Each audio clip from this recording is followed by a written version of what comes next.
Hello everybody, welcome back to my channel. मैं हूं आपका अपना मनोज सर और आज इस हमारी क्लास के अंदर जो कावेरी जो बुक है उसका 5th जो चैप्टर है the world of limitless possibility, उसके क्वेश्चन आंसर का जो सॉल्यूशन है वो लेके आए हैं।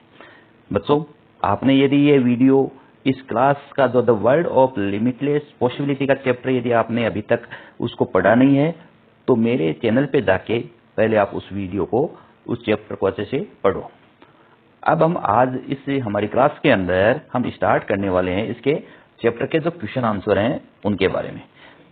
Check your understanding. फर्स्ट जो क्वेश्चन है कि fill in the fact table given the below based on the interview with doctor Deepa Malik. Deepa Malik के साथ में जो इंटरव्यू हुआ था उसी से रिलेटेड कुछ क्वेश्चन है। Discuss your answer with your classmate and teacher. ये टेबल दी हुई है। Diagnostic with spinal tumor at the age of, कौन से में रिजल्ट ऑफ द सर्जरी, उस समय क्या हुआ, इनके आंसर है वो हमने ये आगे बनाया हुआ है। जो इसकी बात करें जैसे यानी जो ट्यूमर है वो कौन से एज में आई थी, 29 की एज में। उस रिजल्ट क्या हुआ जब उसके ट्यूमर का सर्जरी की गई तो वह क्या हो गई कि पूरी तरह से जो वेस्ट का जो पार्ट था यानी कमर के नीचे वाला हिस्सा है वो पैरालाइज हो गया था और उसको व्हील चेयर पर ही अपना जीवन है वो स्पेंड करना पड़ा। Named as one of the 10 most effective para athlete by, किसके द्वारा गया, इंटरनेशनल पैरा ओलंपिक कमेटी के द्वारा उसको 10 के नाम में उसका नाम शामिल किया गया। First successful para Olympic event यानी सिल्वर मेडल इन शूट, यानी जब उसमें निशानी के अंदर उसको क्या है सिल्वर मेडल मिला था। लिस्ट ऑफ द फर्स्ट, यहाँ पर फर्स्ट इंडियन फीमेल, ये क्या बनी थी, पहली भारतीय महिला पैरा एथलेटिक तो मिली थी जिसने क्या किया था, एशियन गेम्स के अंदर मेडल जीता था एथलेटिक्स में, और वह फीमेल पैरा यानी पैरा ओलंपिक की जो मेडलिस्ट है वो भी बनी थी। अवार्ड कौन जीते थे, खेल रत्न जीते थे, अर्जुन अवार्ड और पद्मश्री जीते थे। टू थिंग्स सपोर्टेड बाय हर, कौन सी दो चीजें थी जो उनको सपोर्ट करती थी, यानी outward sports and adventure activities है उसके अंदर क्या थी कि वह बाहर की साइड के अंदर जो गेम है वो एक्टिविटी उनके अंदर ज्यादा पार्टिसिपेट करती थी। Providing equipment and support to para sports person from the lower socio economics background, यानी उसके अंदर जो स्पोर्ट्स जो पर्सन के द्वारा है उनको इक्विपमेंट देने में उसको प्रोवाइड किए गए उपकरण है वो मटेरियल है वो दे दिए गए थे जिसके कारण उनका काफी सपोर्ट हुआ। अगला जो क्वेश्चन हमारा है second question, read the two sets of the sentence given below. आपको क्या करना है इस क्वेश्चन में, choose whether the given statement display, आपको जो नीचे स्टेटमेंट दिए हुए बताना है फैक्ट है या ओपिनियन या कॉज है या इफेक्टिव, इन दोनों में से आपको बताना है।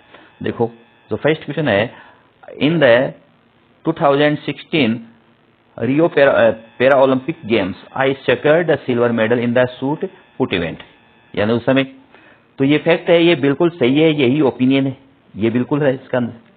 सेकेंड यदि बात करें ये क्या है, ये फैक्ट है। दूसरा है I feel it was moment of personal victory, उस समय मैंने क्या किया, ऐसा महसूस किया कि ये मेरी व्यक्तिगत विक्ट्री है और इस प्रकार से मैंने क्या किया, अपने जो कदम है आगे जो परिवर्तन हो रहे थे उसके अंदर मैंने आगे अमूलचूल जो परिवर्तन है जैसे जैसे हो रहे थे उसमें मैं आगे बढ़े, बिल्कुल ये ओपिनियन है। I was diagnosed with A tumour in my spine, अब हाँ ये बिल्कुल इसका कारण है, उसके क्या हो गए थे, ट्यूमर हो गए थे, है ना। और आई हैड सर्जरी, जिसके कारण मेरे को सर्जरी की गई थी और मेरे को ये बताया गया था आपको पूरे जीवन भर है व्हील चेयर के ऊपर बैठना है, इसी के कारण ये कारण हुआ जिसके कारण मेरे को व्हील चेयर के ऊपर बैठना पड़ा, तो ये इसका कॉज है और ये इसका क्या हो गया, इफेक्ट हो गया। ठीक है। सेकेंड क्वेश्चन है work in pairs to identify which of these pairs of sentence हो, नीचे आपको सेंटेंस बताए हुए हैं, कॉज इफेक्ट कौन सा है, इफेक्ट है, ओपिनियन कौन सा है, नीचे वाले सेंटेंस को हमें पढ़ना है। राइट 1 और 2 इन द बॉक्सेस गिवन, इसके अंदर है doctor Deepa Malik was a member of the working group of the formulation of 5 year, यानी प्लान है वो 2012 से लेकर 17 तक दीपा क्या थे, एक जो फॉर्मुलेशन ऑफ द 12 है ना, उसके ग्रुप के अंदर है वो काम करने वाले ग्रुप के अंदर वह सदस्य थी। हाँ ये फैक्ट है, सही है।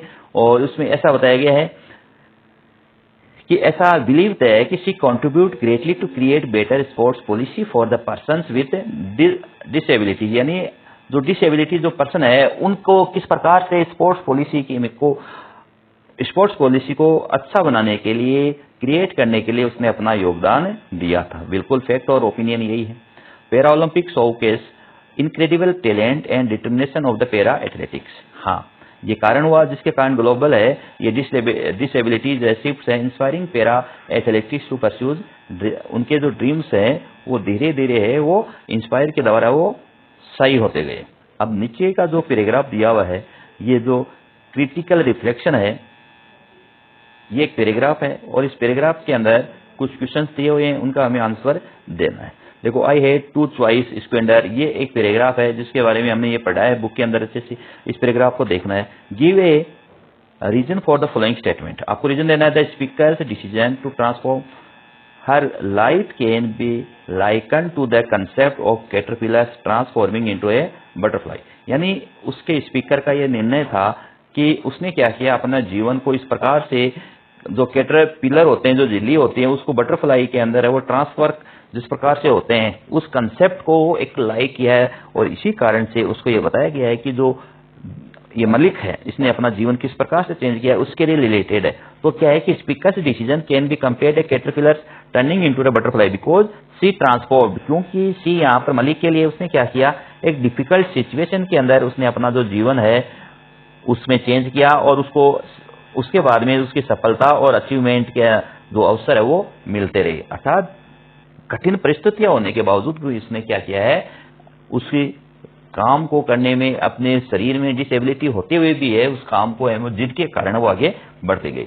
Y could the speaker switch to para athletics quite comfortably, the speaker could switch the para athletics comfortably because she already loved sports and had earlier been a swimmer, क्योंकि वह स्पोर्ट्स से ज्यादा पहले से प्यार करती थी और वह एक पहले स्विमर भी बन चुकी थी।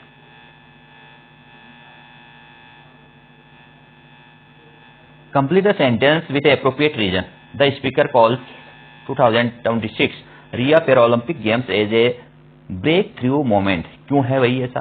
क्योंकि इसने क्या किया, she von A silver medal in the shoot put event, उसने क्या किया है, पहली बार है वो सिल्वर जो मेडल जीता था, जिसी कारण से उसको आगे है वो बढ़ने का मौका मिला था।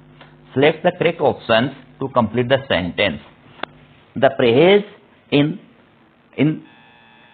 हिंड यानी in hindsight indicate the speaker is, या हिंड साइड दिया इन हिंड साइड, तो यहां पर हिंड साइड का मतलब होता है यहां रिफ्लेक्टिव का आंसर इसके अंदर होगा।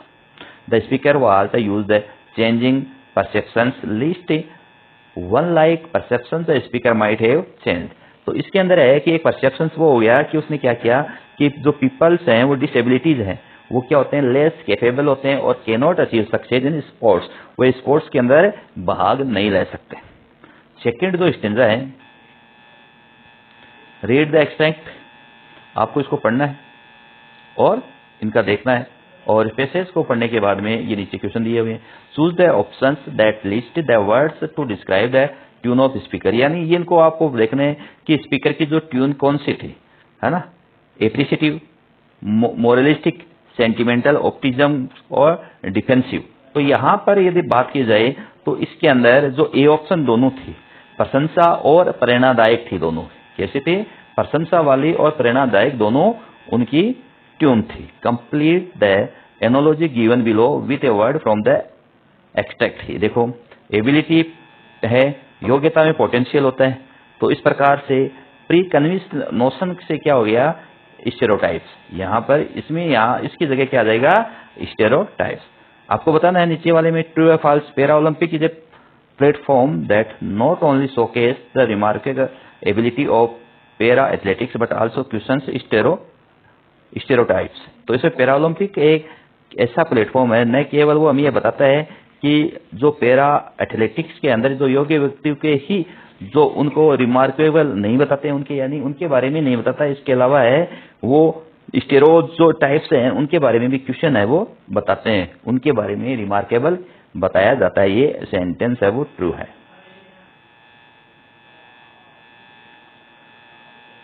What does help me push boundaries, tell us about the speaker. तो इस चैप्टर इसकी यदि बात करें तो इसके अंदर यह है कि it solve the speaker challenge her limits and achieve things beyond what peoples expected, provide her determination and strength. यानी ये हमें ये बताता है कि स्पीकर ने किस प्रकार से जो उनकी लिमिटेशंस थी उनको चैलेंज यानी उनको स्वीकार किया, दर्शाया था, किस प्रकार से जो लोग उनसे आशा करते थे और जो डिटर्मिनेशन से जो उनकी शक्ति थी उनके पीछे किस प्रकार से उसने अपने लक्ष्य को प्राप्त किया। Which phrase from the extract suggest that speaker was able to transform her life, यानी अपने जीवन का चेंज करने में कौन सा एक प्रेज आया है, ए न्यू लीज ऑफ लाइफ। ये एक प्रेज है जिसके कारण उसका एक जीवन वो चेंज हो गया था। अब देखो इसके अंदर एक क्वेश्चन आंसर है, explain how doctor Malik's achievement challenge societal perceptions. यानी डॉक्टर जो मलिक ने अपने अचीवमेंट है वो जो ग्लोबल स्पोर्ट्स के द्वारा प्राप्त हुए, जिसके कारण है वो ये बताते हैं कि जो उसकी फिजिकल डिसेबिलिटी है किसी भी व्यक्ति के पोटेंशियल को दबा नहीं सकती, और इसी कारण से उसने क्या किया, प्रसिद्ध जो मेडल है अवार्ड्स है वो जीते। इसके अलावा है उसने क्या किए कि अन्य जो व्यक्ति थे, हेल्पलेस व्यक्ति थे, उनकी भी उसने बहुत ज्यादा सहायता की थी। What can be the long-term impact of involving youth in schools and college in advocacy with respect to disability? यानी ऐसी कौन सी लॉन्ग टर्म इफेक्ट पड़ा जिसके कारण है जवान जो बच्चे थे उनको स्कूल और कॉलेज के अंदर है जो डिसेबिलिटी यानी जो विकलांग लोग हैं उनके प्रति ये सम्मान की वकालत करनी पड़ी थी। ऐसे क्या हुआ था? तो involving youth ensure that the next generation grow up with naturally inclusive mindset. यानी इसके अंदर जो जवान जो यूथ लोग हैं आगे आके जैसे जैसे जनरेशन बढ़ेगी तो उनके एक स्वाभाविक रूप से उनके अंदर माइंड के अंदर ये माइंडसेट रहेगा। और लॉन्ग टर्म इम्पैक्ट ये हो गया कि उसके अंदर है पहले से उनके समाज के अंदर ऐसा बताया जाए कि differently abled individual are treated with dignity. यानी वो इस प्रकार से क्या कहते हैं, डिग्निटी है, सिस्टम के प्रति है, वो यदि उनको इसके बारे में नहीं बताया जाए तो वो क्या है कि समानता के साथ में उनको देखेंगे नहीं, नजरअंदाज करेंगे, उनको विकलांग वैसे ही देखेंगे। तो पहले से ही उनके मन के अंदर है उन डिसेबिलिटी जो व्यक्ति थे उनके प्रति यह वकालत की थी। तो ये यहाँ पर जो अलग क्वेश्चन है, rationalise the appropriateness of the title of this text with reference to Dr. Deepa Malik's attitude and achievement. यानी इसके अंदर क्या है, इस चैप्टर के अकॉर्डिंग ये बताया गया है कि किस प्रकार से मलिक का माइंडसेट हुआ, जब वो पैरालाइज होगी तो किस प्रकार से उसने क्या किया है, हर चीज को वो कवर कर लिया था। उसने अपने जो रियलिटी है अपने जीवन के अंदर जो अवसर मिले थे, अपॉर्चुनिटी मिली थी, उन सभी का उसने क्या किया है, यानी उसको व्यर्थ नहीं जाने दिया और एक चैंपियन एथलेटिक बन गया, एक एडवोकेट बन गई थी, जिसके कारण है उसको ये यानी वो क्या हो गया कि डिसेबिलिटी वाले जो व्यक्ति हैं उनके एक योग्यता का वो प्रतीक बन चुके थे। Every setback is an opportunity to prove your strength. ये स्टेटमेंट है, प्रत्येक जो सेटबैक है एक अवसर मिलता है अपनी जो स्ट्रेंथ को सिद्ध करने का। तो आप किस प्रकार से ये बताएं, तो उसने बताया कि एवरी वन फेसेज फेलियर। हर व्यक्ति क्या होता है, उनको असफलता का सामना करना पड़ता है, रिजेक्शन एंड पर्सनल ट्रेजेडी होती है, और जिसके कारण है उसका ये ऐसा नहीं है कि सेटबैक उसका अंत नहीं है, परंतु ये उनमें क्या है कि resilience helps individual helps mental fortitude. यानी कि जो मानसिक जो थकावट आती है, परिश्रम आते हैं, उनको व्यक्तिगत परिश्रम की डेवलप करने के लिए ये जरूरी है आराम। वो हमें ये बताते हैं कि किस प्रकार से अपने जीवन के अंदर है दृढ़ निश्चित रहकर दृढ़ता से पूर्ण है अपने जीवन को सफल बनाया जा सके, आगे बढ़ सके।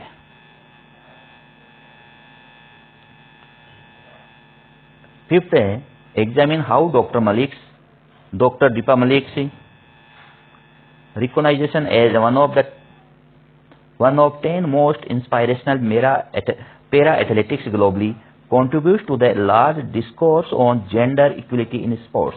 यानी उसके अंदर ये बताया हुआ है कि किस प्रकार से वो 10 व्यक्तियों के में उनको प्रेरणादायक कैसे बताया गया है कि उसने क्या है, women even the extreme physical challenge है और पिनाकल एथलेटिक के अंदर है वो अचीवमेंट है, उसने यानी सबसे ऊपर वाली चोटी पे वो पहुंच गई थी, है ना, और किस प्रकार से उसने इक्वल प्लेटफॉर्म का डिमांड किया था।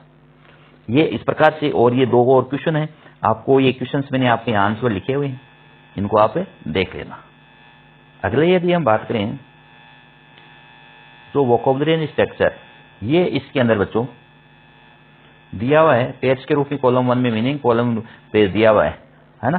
तो इसके अंदर डिफाइड आउट्स, इसका मीनिंग क्या होता है, यहाँ यदि देखा जाए तो ये इसमें आपको देना है और इसमें फिर क्या करना है, एक एक सेंटेंस है वो भी बनाना है। तो यहाँ पर इसका मीनिंग क्या हो गया, डिफाइड आउट्स का मतलब यहाँ हो गया सक्सेड वाला, succeed in doing somethings when most people think it would. और a new lease of life, अभी हमने बताया था कि यहाँ पर एक ये फिफ्थ वाला हो गया, ये इन हैंड साइड में ये हो गया फोर्थ का। तो यहां पर इनका क्या है, इनका बताना है, और इनमें क्या है कि फिर एग्जाम्पल है वो एक एक आपको लिखना है। इनमें सब में क्या है, एक एक एग्जाम्पल सेंटेंस है वो बनाना है। तो अपने हिसाब से आप सेंटेंस है उनको बना सकते हो, इनके आंसर है ये मैंने आपको लिख दिए। फिर देखो सेकंड है, एक common word used in athletics is sprinting which related to movement. Read the words related to movement given in the box below. इसके अंदर बॉक्स के अंदर कुछ वर्ड्स दिए हुए हैं और इनको क्या करना है, एक इंक्रीजिंग ऑर्डर के अंदर है वो आपको एक बॉक्स के अंदर जो वर्ड बने हुए हैं आपको एक मोमेंट बनाना है, इंक्रीजिंग ऑर्डर के अंदर है, इनको अरेंज करना है। तो यहाँ पर देखो ये वर्ड्स हैं, पहले आ जाएगा crawl, creep, plod, saunter, amble, stroll, walk, jog, run fast and speed. तो यानी क्रॉल करते हुए आपको एक दावा के रूप में चलना है, समझ गए, पहले धीरे उसके बाद में फास्ट एड बनना।